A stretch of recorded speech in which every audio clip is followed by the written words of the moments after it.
देश को पता चल चुका है कि नरेंद्र मोदी प्रधानमंत्री योग्य नहीं है। और नरेंद्र मोदी जी ने मैं नहीं समझता कि नरेंद्र मोदी कभी अपने आप को गुजरात के मुख्यमंत्री से हट करके अपने बारे में सोचा हो, या राजनीति में उनका कोई ऐसा निर्णय आप नहीं बता सकते जो गुजरात के मुख्यमंत्री से ऊपर उठ करके उन्होंने लिया हो। तो दूसरी बात जो भारत जोड़ो यात्रा से निकल कर आई है वो ये आई है कि राहुल गांधी ने अपने आप को, खुद को साबित किया है।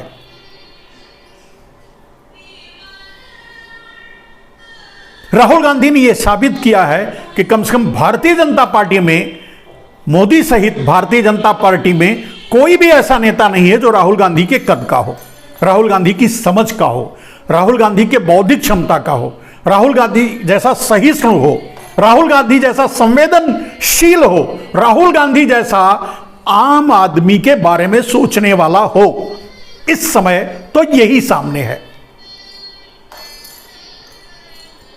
तो दो बातें क्लियर हो गई। अब आती हैं तीसरी बात।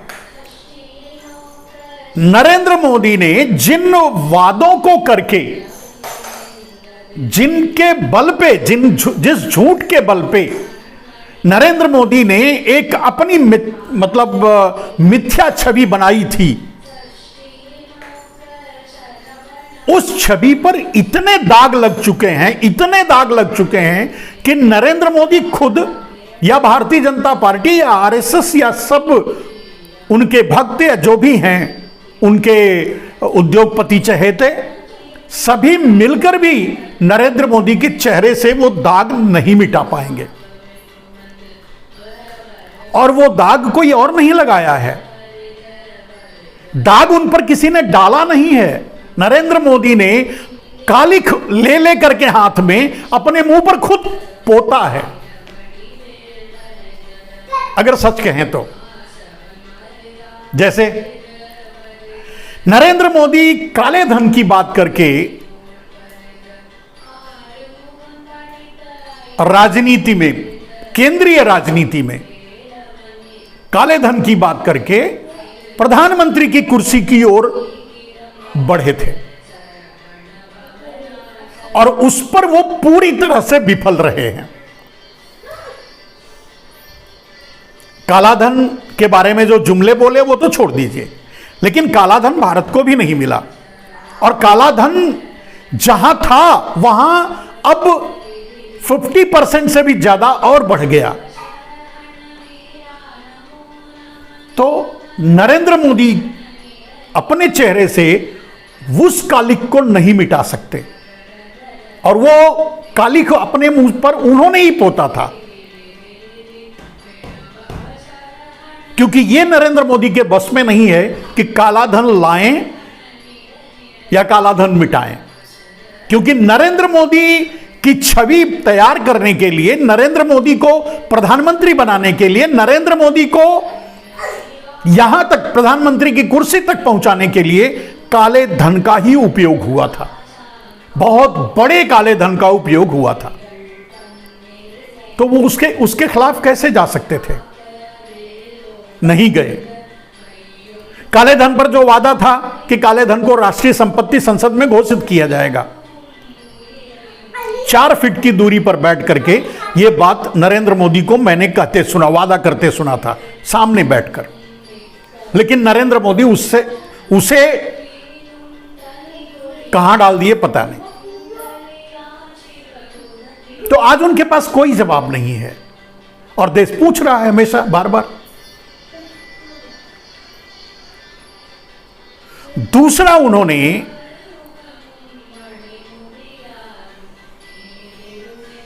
बेरोजगारी का मुद्दा बहुत तेजी से उठाया था।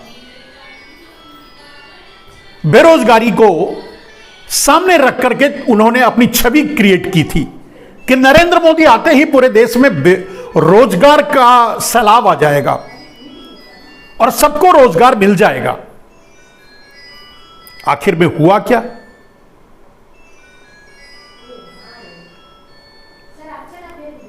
रोजगार तो छोड़िए, और उन्होंने 2 करोड़ काउंटेड 2 करोड़ रोजगार हर साल देने का वादा किया था। 2 करोड़ रोजगार देने की बात तो छोड़िए, शायद वो 2 करोड़ रोजगार हर साल भारत के लोगों से छीन चुके हैं। 15-16 करोड़ रोजगार तो लोगों से छीन चुके होंगे, डायरेक्टली और इनडायरेक्टली। जैसे अगर रेलवे से उन्होंने छीना तो वहां जितने भी वेंडर थे वो थे सब बेरोजगार हुए, या उससे जुड़े या डायरेक्टली या इनडायरेक्टली जो लाभ लेते थे रोजगार जिनको था वो भी चले गए। कहने का मतलब डायरेक्टली इनडायरेक्टली वो हर साल 2 करोड़ लोगों का रोजगार छीना, और वो मात्र सब कुछ अपने एक मित्र अडानी को देने के चक्कर में, जिसे इनडायरेक्टली कह सकते हैं इंडस्ट्रीज का डेमोक्राइजेशन।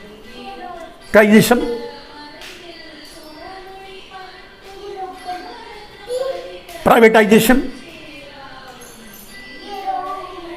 तो अब जो उनके मन, जो अपने मन में रख करके आए थे वो तो वो सफल हो गए, लेकिन जो बोल करके आए थे उसमें वो फेल हो गए। रोजगार के मामले में पूरी तरह से उन्होंने जिस पाउडर का इस्तेमाल, मतलब रोजगार देंगे वाले पाउडर का इस्तेमाल किया था, वो पाउडर काला हो चुका है, अब उनके मुंह पे मला जा चुका है।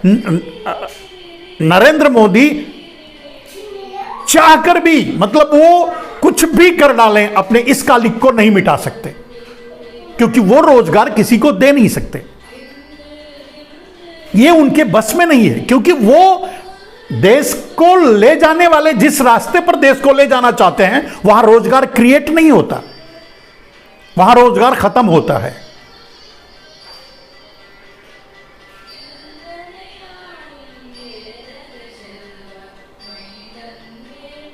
सेंट्रलाइजेशन, डिसेंट्रलाइजेशन से रोजगार क्रिएट होता है, और नरेंद्र मोदी का सेंट्रलाइजेशन,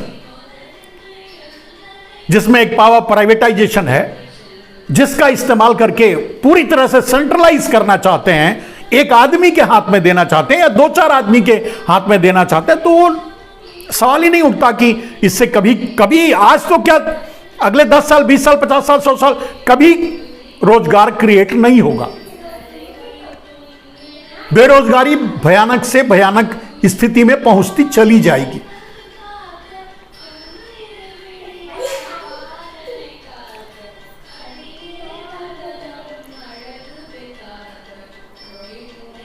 उसके बाद उन्होंने व्यवस्था की बात की थी, न्याय की बात की थी, शिक्षा की बात की थी, देश के अखंडता और अक्षुण्णता की बात की थी। आज चीन के नाम से, आज चीन से लड़ने या चीन का सामना करने या चीन को आंख दिखाने को कौन कहे, चीन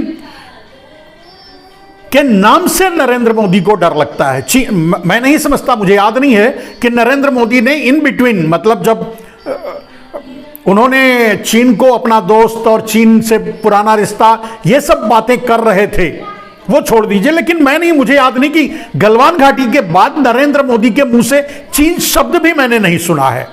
तो चीन का नाम लेने से भी परहेज करते हैं, डर चुके हैं, डर नहीं, सेटिंग कर चुके हैं।